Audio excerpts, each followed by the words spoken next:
And we're live. Tractor Talk with Tester. Thursday Tractor Talk with Tester. Yeah, as long as nothing blows up, we're in good shape. What is up with that? Like, it feels like every time I talk to you, something's not working. I don't know. It must be Trump's fault. Either that or Joe Biden's. Maybe it's Joe Biden's fault. We could blame all of them. Yeah, just Tell blame us it on what the you're doing. blame it on the politicians. There's enough to go around, that's for sure. Tell us what you're doing. What do you got doing? I'm doing a little summer following. Yeah, What killing is that? weeds, killing weeds, Oh, killing weeds. Yeah, okay. So people here in North Central Montana. I haven't seen anybody seeding yet, but I'm sure somebody is. They're getting ready to seed winter wheat. But I put in all spring, so all I'm doing is working and getting ready for the snow to fly. you've been on the tractor how long today? I started at 5 a.m. Now I get done with this at about, hopefully by 10. You didn't even send me a first text message till 8:30 a.m. That's pretty good for you. Yeah, I was having mercy on you. Okay. Well, we thought we would chat with our friends on Substack from the tractor here because John gets a little bored when he's out there for all those hours. So there's plenty to talk about. Let's talk about what's happening on Capitol Hill today. So Secretary RFK Jr. showed up for this hearing, and Democrats are saying he should step down. They're asking him to resign. And then he went on and said that Dr. Menares, who was fired as the head of the CDC, is lying in an op-ed that she wrote today. Basically, they went to town on him. And I'm just wondering, kind of from your perspective, what's it like to be on the other side of the hot seat? Like the people, the senators who are grilling. Well, I mean, in RFK Jr.'s case, it's a target-rich environment. I mean, you think about all the stuff that he's done, particularly on vaccines and medical research. It doesn't take much to come up with some questions that can draw blood. Let's put it that way. Um, and so you sit down, you think about how you're going to do it. The other thing I like to do when I was in committee meetings, I like to be there for all the questions. And oftentimes people will bring up questions and they won't provide the answer, and you get an opportunity to follow up with that later on in the Q&A if you think it's particularly helpful to plead your case. Look, when I was growing up, my folks would always talk about people in medicine as being quacks. Somebody was a quack. That means that they didn't know what the hell they were doing. Now, there wasn't many of them, but every once in a while, there was somebody that would treat the wrong disease or do something stupid because they were practicing medicine. RFK is a bona fide, certified quack. There's no doubt about it. And if we do what he wants to have done, you're going to see this country get a lot less healthy very quickly. We had the gentleman on from the University of Minnesota that talked about research and how that was being turned upside down by RFK Jr. And we know what he's done with the vaccines, and vaccines save lives. And for these people out there that don't think that they save lives, then by God, I hope when they get sick that they don't make all the rest of us get sick with them because they're anti-vaxxers. It's crazy. It doesn't make any sense. I don't know what the problem with the country is today, but a lot of shit out there just doesn't make any sense to me whatsoever. Good Are people, you are you people making who a turn right should now know or what? better. What's that? You making a turn right now? I just did. I'm bouncing around a little bit. It's okay. It'll get better. Now it's smooth. Now it's smooth. So yeah, I mean so Senator Ron Wyden really went after him. And basically he said he's worried about kids and kids dying. And then RFK said, well, he got pretty combative and he said, well, doctors and scientists support me all over the country. And Senator Wyden said, well, I'm getting letters from people all over the country about you. And so then they got into a little heated match about that. But we'll see. I think even some Republican senators went after him today. My God, they should. I mean, look. I mean, read the history. Go back to the way this place was like before vaccines. Go back before we had science and produced things like penicillin. I mean, this guy denies everything. He goes swimming in streams that are full of human sewage with his grandkids. I mean, Christ, how far do you have to go to prove that this guy's got a screw or two loose? I mean, really? And that's a man, oh man, I'll tell you what, it doesn't make any sense to me at all. Make America healthy again, Maha. That is total fake news on their part. Well, and no matter what you think of the person in the hot seat, it's like it's really bizarre to watch someone like Senator Wyden just take him down. I mean, it looks like about the worst place in the world to be.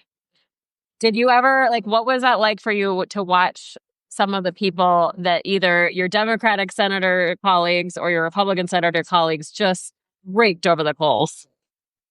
You know, I don't ever remember having a group of cabinet folks this bad when I was in the United States Senate. You know, I got into a scrap with a guy that had headed Indian Health because he wouldn't answer my questions.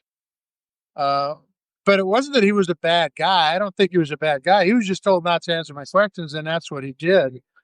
In the end, he was doing what his bosses were telling him to do. That was in the first Trump administration, by the way. But that guy would be a scholar amongst this group. I'll tell you that. And you know, you watch other people go after some of the people on the roster. Now, there's two reasons. One, the senator, for example, may have a real problem with what they were doing, but a fair amount of the time, a senator would go after somebody to try to make themselves look good at their expense. That's not what's happening here.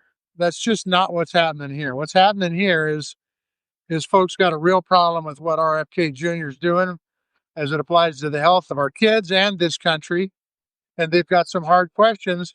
And look, it's not. I didn't see the hearing, but it's not surprising if he can't answer them because what he's doing really isn't justifiable in any sense of the word. Do you miss going to those? What's that? Do you miss going to those? Oh, I don't mind. I mean, I kind of like doing the hearings. I mean, we do some of our interviews with on the podcast. It kind of brings back the old Q&A stuff. It's kind of fun. Okay, so this just in, the Wall Street Journal is reporting that the DOJ opened a criminal investigation into Lisa Cook. That's the Fed governor that Donald Trump has been trying to fire. You want to know my opinion? Yeah. This is the DOJ that's supposed to be working for the law enforcement of the country has been totally politicized. And this is what happens when you get a totally politicized DOJ.